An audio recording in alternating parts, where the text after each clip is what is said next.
Բարև ձեզ, եթերում օրվա ամփոփումն է, ձեզ հետ է Արփինե Նավասարդյանը։ 19:00 դրությամբ առանձնացրել ենք հետևյալ լուրերը։ Նիկոլ Փաշինյանի քաղաքացիական կինը Աննա Հակոբյանը հայտնել է, որ եթե չլիներ կրթվել է նորաձև է շարժումը, ապա ինքը երբեք ժամանակ չէր տրամադրի իրեն չլրացնի այդ բացը։ Վաղ ամուսնություն, երեխաներ, ամուսնու շատ կարևոր ճանապարհ լի հազարունի բարդություններով։ Այս ամենը թույլ չեն տվել ինձ զբաղվել ինձ համար այնքան հաճելի զբաղմունքով, կրթվելով։ Բայց ահա ունենք կրթվել է նորաձև է շարժումը, որը բոլորիս տալիս է ծանրակշիռ հիմնավորում կրթվել է մեր բոլոր պարտականությունների մեջ ամենակարևոր պարտականությունը համարելու համար։ Այս գրառմամբ ուզում եմ շնորհակալություն հայտնել կրթվել է նորաձև է շարժման 11258 անդամներին, եթե դուք չհավատայիք գաղափարին, այն չէր վերածվի հզոր շարժման եւ չէր տարածվի մեր երկրով մեկ, գրել է նա։ Աննա Հակոբյանը բոլորին խնդրել է ակտիվորեն աջակցել շարժմանը, անդամագրվել դրան, դառնալ կրթաշղթայի կենդանի օղակներից մեկը եւ ագրեսիվ պայքար մղել մեզ տիրող տգիտության դեմ։ Դրա համար մեկ բան է անհրաժեշտ՝ ագրեսիվ քարոզել կրթվելը եւ որ ամենակարևորն է դա անել սեփական օրինակով, նկատել է Աննա Հակոբյանը։ Ամենայն հայոց կաթողիկոս Գարեգին II հանդիպել է Հռոմի Սրբազան քահանայապետ Լևոն 14-րդ պապի հետ։ Հայաստանի այցառաքելական Սուրբ եկեղեցու եւ Հռոմի կաթոլիկ եկեղեցու հովվապետերը առանձնազրույցի ընթացքում անդրադարձել են աշխարհում տեղ գտնող արհավիրքներին ու մտահոգիչ զարգացումներին, Հայաստանի եւ հայ ժողովրդի առջեւ ծառացած մարտահրավերներին ու դիմագրավող փորձություններին։ Մայրաթորի փոխանցմամբ Գարեգին II Լևոն 14-րդ պապի ուշադրությանն է ներկայացրել նաեւ Արցախից տեղահանված արցախահայության հիմնախնդիրները,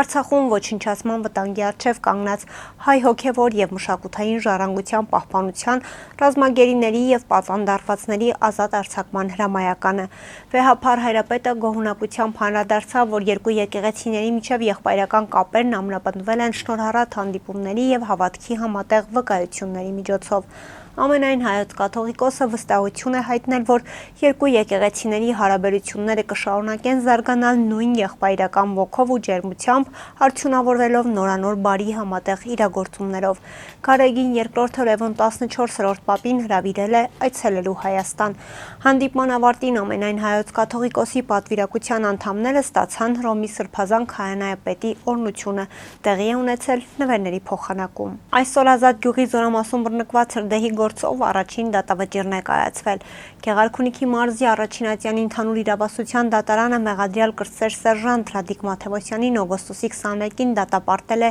3 տարվա ազատազրկման։ Տեղեկությունը հայտնում է Հայաստանի Հանրապետության գլխավոր դատախազությունը։ Ժամկետային զինծառայող կրտսեր սերժանտ ՌՄ-ն, որը 2023 թվականի հունվարի 18-ից 19-ն ընկած ժամանակահատվածում ընդգրկված է եղել վաշտի վերակարգում եւ որպես վաշտի հերթապահ ծառայություն է իրականացրել Գեղարքունիքի մարզի Ազատ գյուղում գտնվող Զորամասի ինժեներասակրավորային վաշտի անձնակազմի տեղակայման վայրում, մեղավոր է ճանաչվել քրեական օրենսգրքի 543-րդ հոդվածի 3-րդ կետով ներքին ծառայության կանոնագրքային կանոնները խախտելը, որն ազգուշությամբ առաջացրել է մարդկանց մահ, նախատեսված հանցագործության կատարման մեջ, ասված է հայտարարության մեջ։ Դատախազությունը նշել է, որ վաշտի հերթապահ Ռադիկ Մաթևոսյանը 2023 թվականի հունվարի 19-ին ժամը 00:30-ից ժամը 01-ն ընկած ժամանակահատվածում պատասխանատու լինելով ներքին կարգ ու կանոնի անձնակազմի սպառազինության, ռազմական տեխնիկայի եւ զինամթերքի շինությունների եւ ունեցվածքի անվտանգության եւ պահպանման համար, ինչպես նաեւ ներքին ծառայության կանոնագրքի պահանջների համաձայն կրելով վառարանը վառելուն հետևելու պարտականություն անհարկի բացակայել էր կացարանից բջջային հեռախոսով խոսելու նպատակով, ինչի հետևանքով էլ չի նկատել ու չի փորձել կանխել ինժեներական ծառայության սպա կապիտան Եղիշե Հակոբյանի առերևույթ վտանգավոր գործողությունները, իսկ դրանից հետո ժամանակին չի ձեռնարկնել միջոցներ հրդեհի բռնկման սկզբնական փուլում վտանգի ենթակա անձնակազմը սպառազինությունը նյութական այլ միջոցները փրկելու համար, ինչն անզգուշությամբ առաջացրել է մարդկանց մահ։ Կացարանում գտնվող նույն վաշտի պարտադիր ժամկետային 15 զինծառայողները ժամանակին չեն տարհանվել, հակահրդեհային պաշտպանության համապատասխան միջոցների բացակայության պատճառով չեն կարողացել մարել հրդեհը եւ կացարանից դուրս գալ չկարողանալով մահացել են, իսկ 3-ը ստացել տարբեր աստիճանի այրվածքներ։ Մինչև Հայաստանի իշխանությունները պնդում են, որ Ադրբեջանի հետ արդեն խաղաղություն է հաստատվել եւ խոսում է ռազմական բյուջեն չավելացնելու անհրաժեշտության մասին, Ադրբեջանում այս ամենի ճիշտ հակառակն են անում։ Ադրբեջանի կառավարությունը հրապարակել է 2026 թվականի պետական բյուջեի նախագիծը, որի համաձայն գալիք տարի երկրի ռազմական ծախսերի ընդհանուր ծավալը կազմելու է 5 միլիարդ 120 միլիոն ամերիկյան դոլար։ Ընթացիկ տարվա համեմատ զինված ուժերին եւ ազգային անվտանգությանը հատկացվող միջոցները կարճեն մոտ 90 միլիոն դոլարով կամ 2%-ով, հաղորդում են ադրբեջանական լրատվամիջոցները։ Ադրբեջանի կառավարության տվյալներով 2026-ին ռազմական հատկացումները պետական բյուջեի ծախսային մասի 21%-ը կկազմեն։ Վահագն Խաչատրյանի հրամանագրով բարձրագույն դատական խորհրդի անդամ վերաքննիչ քրեական դատարանի դատավոր Արմեն Դանիելյանը նշանակվել է Վճռաբեկ դատարանի քրեական պալատի դատավոր։ Օրերս Արմեն Խաչատրյանին ազգային ժողովն էր ընտրել այս պաշտոնի համար բացառապես կառավարող քաղաքացիական պայմանագիր խմբակցության падգամավորների կողմ ձայներով։ Նշենք, որ Արմեն Դանիելյանը հայտնի է մի շարք աղմկահարույց գործերով Նիկոլ Փաշինյանի իշխանությանը հաճելի որոշումներ կայացնելով։ 2019-ին հենց նա էր այն դատավորը, ով բեկանեց երկրորդ նախագահ Ռոբերտ Քոչարյանին Արցախի հանրապետության ներկա եւ նախկին նախագահներ Բակո Սահակյանի եւ Արկադի Օկասյանի անձնական երաշխավորությամբ ազատ արձակելու, ինչպես նաեւ Քոչարյանի մասնակցությամբ քրեական գործի վարույթը կասեցնելու եւ Սահմանադրական դատարան դիմելու առաջին ատյանի դատարանի դատավոր Դավիթ Գրիգորյանի որոշումները, ինչից հետո երկրորդ նախագահը կրկին կալանավորվեց։ Տաշիր ընկերությունների խմբի ղեկավար Սամվել Կարապետյանի փաստաբանական խումբը հուլիսի 18-ին պահանջել էր կարգապահական վարույթ հարուցել երկու դատավորի դեմ, որոնցից մեկը Արմեն Դանիելյանն էր։ Սամվել Կարապետյանի գործը եւս մակագրվել էր Արմեն Դանիելյանին։ Գյումրիի քաղաքապետ Վարդան Ղուկասյանն այսօր տնային կալանքի տակ գտնվող որդու փոխքաղաքապետ Փեսայի ազգականների ու քաղաքապետարանի տարբեր պաշտոնյաների հետ հակակոռուպցիոն դատարանում էր պաշտոնյական դիրքի չարաշահման ու փողերի լվացման մեղադրանքով քննվող դատավարությանը մասնակցելու։ Ի տարբերություն Վարդան Ղուկասյանի, որդին հարցերի չէր պատասխանում։ Գյումրիի քաղաքապետը համոզված է, որ որդուն կալանավորեցին, քանի որ վերջինս մասնակցել էր Շիրակի թեմի առաջնորդ Միքայել arczepiskopos Աջապահյանի դատին ու դրանից օրեր անց հիշեցին 1.5 տարի առաջ հարուցված քրեական վարույթի մասին։ Ինձ դատարան են բերել լոկների համար, որ ես մարդկանց հողատարածքներ եմ տվել, որ մարդիկ բնակարաններ կառուցեն, կենսասպասարկման օբյեկտներ կառուցեն։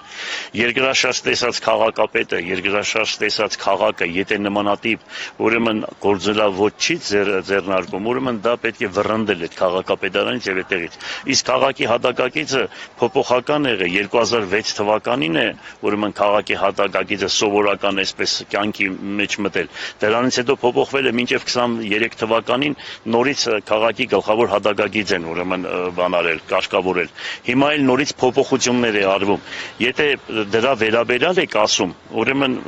ես կասեմ, որ մեղավոր եմ։ Եթե մարդկանց թողել են, որ բնակարան կառուցեն 90% փլված քաղաքում։ Սպարտակ Ղուկասյանը պնդում է տնային կալանքով իրեն չեն վախեցնի ու սրբազանի դատին կմասնակցի, երբ կալանքից դուրս գա։ Իրենք պիտի վախենան, մենք վախենալու բան չունենք, ասաց Սպարտակ Ղուկասյանը։ Վարդան Ղուկասյանը վստահ է, որ որդու միջոցով փորձում են իրեն վախեցնել, բայց ինքը ասաց վախեցողներից չէ։ Ես այդ տեսակը չեմ, վախեցողներից չեմ, ինչ ուզում է անեն, ոնց ուզում է անեն, ամեն տեղն էլ տղամարդու տեղ է, գնում ենք առաջ։ Լրագրողները հետաքրքրվեցին, թե գուցե այս ամենը իշխանություններին քննադատելու հետևանք է, ինչպես կարող է գործող քաղաքապետը քննադատել կառավարությանը։ Դեմոկրատիա է, բա ինչու պիտի անպայման լինի, որ բոլորը պիտի քպական լինեն, արձագանքեց նա։ Նա Նիկոլ Փաշինյանին խորհուրդ տվեց այլ մարդկանց ընտրել։ Այդ թիմն իրեն խայտարակում է, հավելեց նա, վստահություն հայտնելով, որ Գյումրիում իշխող ուժը ձայն չի հավաքելու։ Ադրբեջանցի ուժայինները Շուշիի շրջանում զինամթերքի մեծ խմբաքանակ են հայտնաբերել, այս մասին հաղորդում են ադրբեջանական լրատվամիջոցները։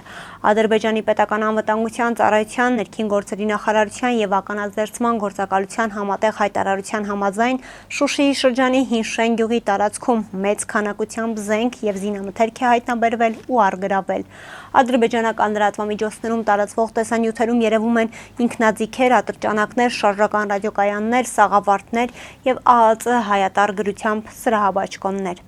Հիշեցնենք, Շուշիի շրջանի Հինշեն գյուղը Ադրբեջանի վերահսկողության տակ էր անցել 2023 թվականի սեպտեմբերի 19-ի մեկօրյա ագրեսիայի հետևանքով, երբ հայաթափվեց ու բռնազավթվեց ողջ Արցախը։ Թրամփի ուղին դրական են կալվում մեր շուկայի կողմից։ Այս մասին լրագրողների հետ հանդիպմանն ասաց Հայաստանի Հանրապետության Կենտրոնական բանկի նախագահ Մարտին Գալստյանը, անդրադառնալով ԱՄՆ-ի ֆինանսական աջակցությանը։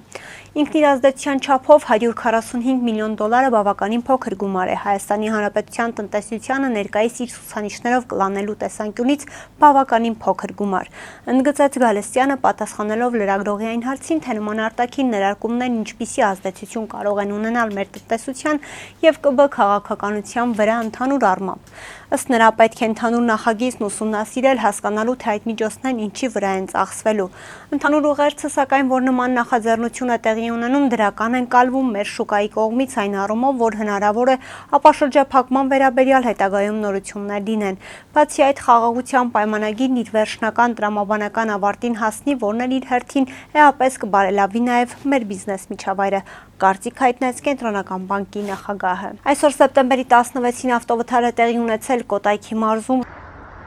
Սեպտեմբերի 16-ն է Կոտայքի մարզ, Զորախույր բնակավայրում բախվել են Nissan եւ Opel Combo մագնիշի ավտոմեքենաներ։ Բախման հետևանքով Combo-ն էլ բախվել է, ճանապարհին տեղադրված բետոնե էլեկտրասյանը։ Վթարի հետևանքով 1 հոգի ում առաջին օգնության են ասել քաղաքացիները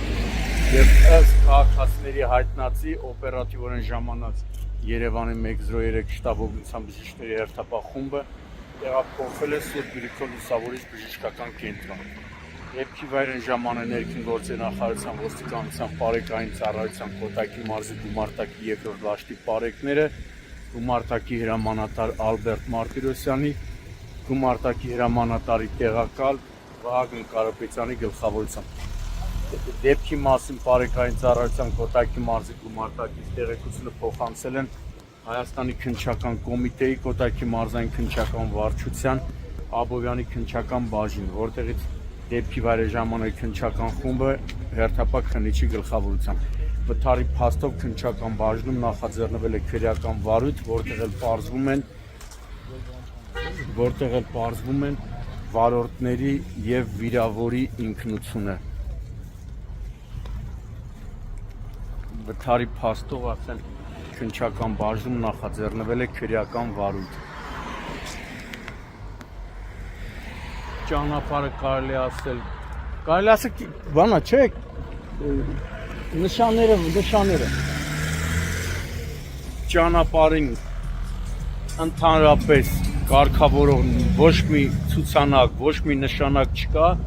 մինչդեռ տարածքային կառավարման եւ ենթակառուցվածքների նախարար Դավիթ Խուդացյանը նրա ենթակայության տակ գտնվող ճանապարհային դեպարտամենտ հիմնադրամը թողեց կուրս ծեծելով ամպագորգոր հայտարարություններ անեն, թե ճանապարհներին պարտադիր ցուցանակները տեղադրվում է։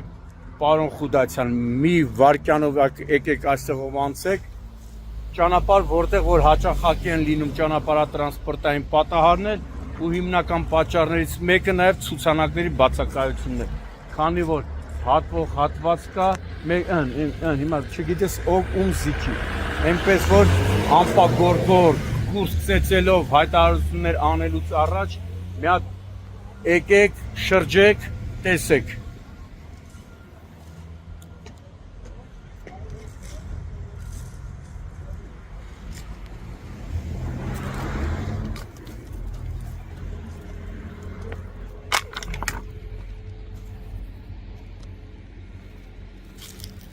Ցուցանակները, որ դրված լինի, մարդիկ կիմանան ով է զիջում, ով է մտնում,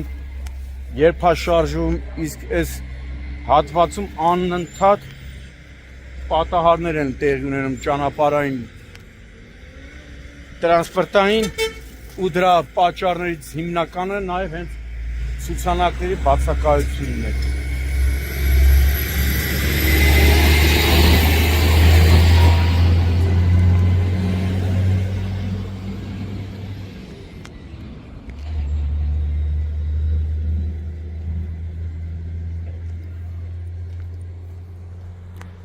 Սեպտեմբերի 13-ին ավտոմեքենայի եւ հեծանվորդի բախում է տեղի ունեցել Կոտայքի մարզում ժամը 13:35-ի սահմաններում Իջևան-Սևան-Երևան ավտոճանապարհի 134-րդ կիլոմետրի հատվածում ժողովրդին հայտնի Չայնի ոլորաններում Կոտայքի մարզի բնակիչ 22-ամյա Արտյոմ Դն իր վարած Hyundai Elantra մեկնիշի ավտոմեքենայով բախվել է Երևանի բնակիչ 40-ամյա Դավիթ Մի վարած հեծանիվին։ Բախման հետևանքով հեծանվորդը տեղափոխվել է Աբովյան բժշկական կենտրոն։ Դեպքի փաստով Աբովյանի քննչական բաժնում նախաձեռնվել է քրեական վարույթ։ Կհանդիպենք վաղը,